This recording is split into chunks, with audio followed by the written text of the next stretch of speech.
Ngayong araw ng mga bayani, binibigyang pugay natin ang mga Pilipinong hindi na isulat ang pangalan sa mga pahina ng kasaysayan, ngunit naging mitya at apoy na bumuhay sa ating kasarinlan.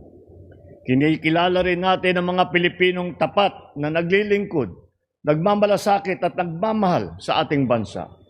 Sila ang nagsisilbing paalala sa ating lahat na ang kabayanihan ay nananalaytay pa rin sa ugat ng bawat sa atin.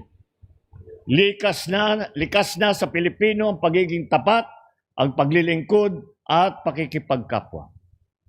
Nakikita natin ito sa ating mga magsasaka, mga mangingisda, mga guro, healthcare worker, ating mga manggagawa. Ang kanilang araw-araw na paglilingkod sa kabila ng mga hamon ay patunay na buhay pa rin ang diwa ng kabayanihan para sa bayan.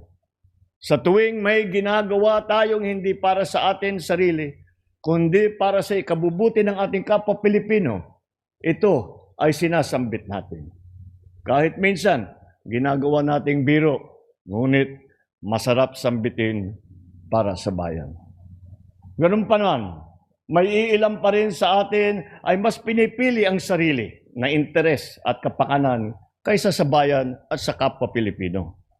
Kasabay ng paglipas ng panahon ay ang pagsibol ng mga bagong hamon na kailangan nating harapin. Hindi lang pagpapalakas ng ating depensa ang kailangan nating tutukan upang maalagaan ang ating kalayaan. Kailangan din natin labanan ang banta ng katiwalian at pang-aabuso sa kapangyarihan ng ating lipunan. Dahil hindi lamang salapi ang kanilang ninanakaw, kundi pati ang kalusugan, pangarap at kinabukasan ng mga susunod na henerasyon na Pilipino.